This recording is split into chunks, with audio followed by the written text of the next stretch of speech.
First transatlantic minimal access surgery was also started in September 7, 2001.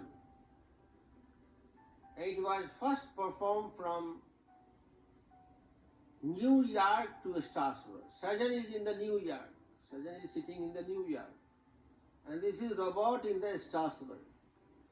This is a telescope. This is the one arm. This is the other arm.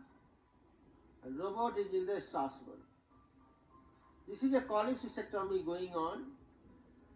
This is left arm. This is the right arm. And the same image, approximately thousands of miles away, is transferred by the internet to the surgeon. This is a little close-up.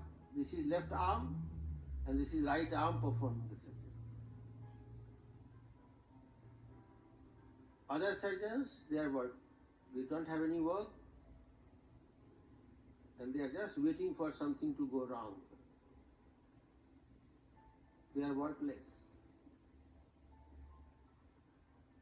So the question is, will this robot will take our job? No. Transatlantic minimal access surgery will create more jobs. Because a surgeon who is not doing radical hysterectomy, esophageal pull-through or gastrectomy, he can also perform with the help of any other expert who is sitting any other part of the world. He doesn't need to be physically present there. You don't need to be physically present.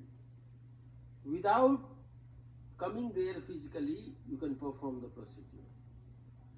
So this is the advantage of transatlantic minimal access surgery. But the question is, why not we are ready for this today?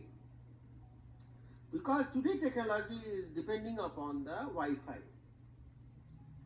And internet is circulating all over the world with that fiber optics. And fiber optic has a nodal system. Like if you are connecting from here to the Google, you are not going directly to the Google.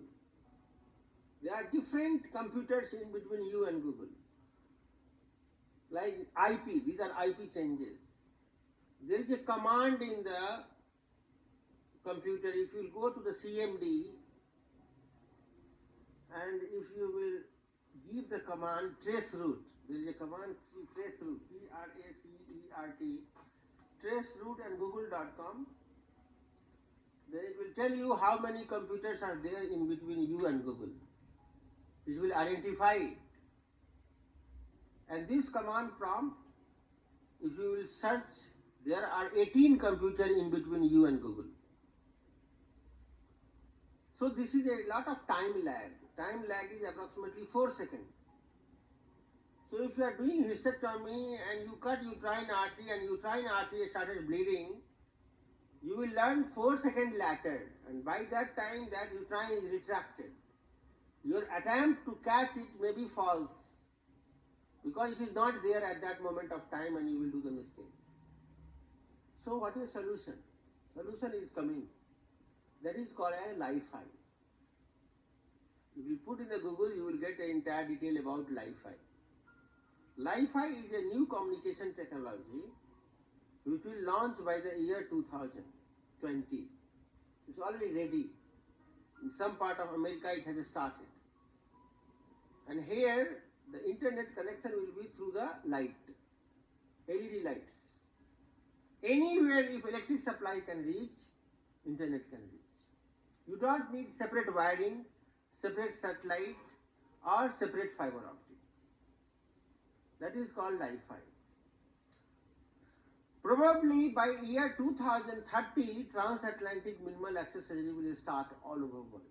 And there will be no time lag. Minimum time lag required is 136 milliseconds. That will be achieved by year 2030.